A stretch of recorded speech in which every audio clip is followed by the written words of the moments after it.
Alors bonsoir à tous les deux, bonsoir Colline, d'avoir accepté l'invitation de Raphaël à venir participer à une réflexion qui est assez large. Bon, je précise que en fait, l'invitation, vous travaillez beaucoup tous les deux, vous donnez beaucoup de cours ensemble. Ça fait bientôt 4 ans, ouais. Oui, et puis surtout très varié, c'est-à-dire aussi bien l'indie à tout niveau et aussi Switch. Oui. Et ça marche bien, vous êtes... Ouais. Moi, je vous trouve très bien tous les deux. Merci. Et je suis pas le seul. Bon, voilà. En tout cas, Raphaël avait envie d'aborder un sujet. Il avait donc besoin de ton point de vue aussi, qui est assez complexe, assez vaste. Au départ, c'était un peu l'idée de comment donner de l'espace à l'autre. Et puis finalement, Raphaël va même un peu plus loin en disant comment susciter la créativité chez l'autre réciproquement. Enfin bon, je vous laisse débattre. Ouais, c'est ça. Ouais, moi, j'avais envie d'appuyer sur cette notion de comment donner envie à l'autre d'être créatif. Et évidemment, ça marche dans les deux sens. Okay, comment en tant que follower, je vais donner envie à l'autre d'être créatif, et comment en tant que leader, je vais donner envie au follower d'être créatif. Sinon, si on parle que de connexion et de comment je vais donner la place à l'autre, et je trouve que et souvent en fait dans ce schéma-là, on s'imagine plutôt comment les leaders on va laisser de la place. Alors même si pour moi c'est une des clés pour que ça marche et pour donner de la créativité.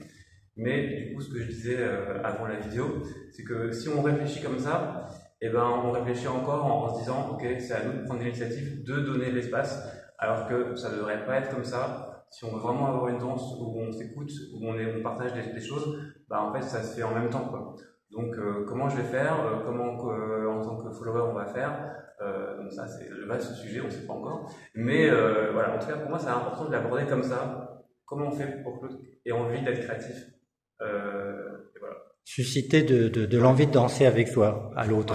On peut aussi dire ça, Colline. Ouais, moi je suis. Peut-être un point de vue un peu différent. En fait, c'est pas forcément le leader qui doit laisser de la place à la follow ou quelque chose comme ça, mais c'est plus une écoute mutuelle. En fait, je pars du principe que du coup, le leader, comme je disais justement avant la vidéo aussi, il va créer un peu des momentum, des moments clés où il va proposer des choses et les follow peuvent avoir la liberté de donner une direction, une vitesse à ce mouvement et d'en faire peut-être quelque chose encore plus différent. Peut-être que le mouvement va commencer d'une certaine manière et les follow vont le transformer. Et cette liberté, on en a besoin, mais on a aussi besoin, les leaders ont aussi besoin que dans la liberté que l'on prend, on soit quand même à l'écoute de ce qu'ils ont envie de nous proposer ou ce qu'elles ont envie de nous proposer. En tout cas, peu importe.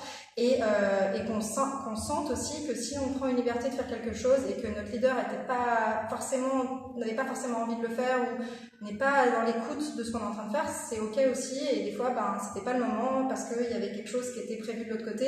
On peut pas toujours imposer, nos choix. Faut juste sentir, est-ce que là j'ai la place, est-ce que là on me la donne, est-ce que là je la prends, est-ce que c'est le bon moment pour chacun de proposer des choses. Et après la créativité, on peut l'avoir dans nos footwork, dans nos variations rythmiques, et ça, quoi qu'on fasse, en fait, on peut l'avoir chacun de notre côté parce que c'est complètement dissociable et il n'y a pas besoin d'avoir de connexion en termes de main par exemple ou dans le dos, et on fait ce qu'on veut avec nos jambes et ça nous rend créatifs aussi sans avoir besoin de prendre des initiatives ailleurs, quoi. Voilà. Raphaël? Ouais, non, c'est super, je suis complètement d'accord. Mais du coup, ouais, je sais pas, je dirais, du coup, une des clés, ça va être, en fait, d'être créatif soi-même. Ouais, souvent, ça va donner envie à l'autre d'expérimenter des choses. Comme tu disais, que ce soit en termes de rythmique ou de déplacement, de rotation, est-ce que c'est des moments où c'est en solo? Si y a une des deux personnes qui exprime quelque chose qui sort un peu du cadre classique, step, step, triple, etc., avec des moves qui s'enchaînent, et ouais, du coup, on aura aussi envie de répondre à ça et de proposer d'autres choses, et c'est comme ça que va commencer un peu une autre forme, quoi, de danse. Mais c'est souvent aussi lié à une question d'expérience. C'est sûr qu'au début, quand on débute, c'est pas simple de faire ça. Donc c'est normal de passer par la case un peu. On apprend les bases, les rythmes de base, les mouvements de base, et puis une fois qu'on est à l'aise, après c'est vrai que c'est plus facile de s'exprimer autrement.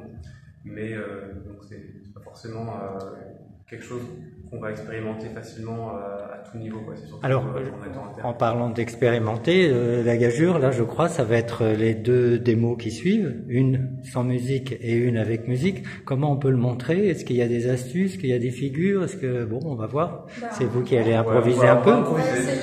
Hein, bon, allez, on coupe les... Pardon, non, je t'en prie. Ouais, je pense que ce qui est important aussi, c'est du coup de pas oublier qu'on danse avec quelqu'un et du coup d'être connecté aussi d'un point de vue du regard. Et des fois, on se rend compte qu'on danse chacun de notre côté et en fait, on n'est même pas ensemble dans la danse alors qu'on est connecté par les mains. Et je pense que regarder la personne de temps en temps, c'est aussi créer un lien et parfois, on se retrouve à se regarder, sourire, à se rendre compte qu'on a fait des choses en même temps, des variations personnelles qu'on a fait en même temps, les mêmes parce que ça nous a inspiré la même chose.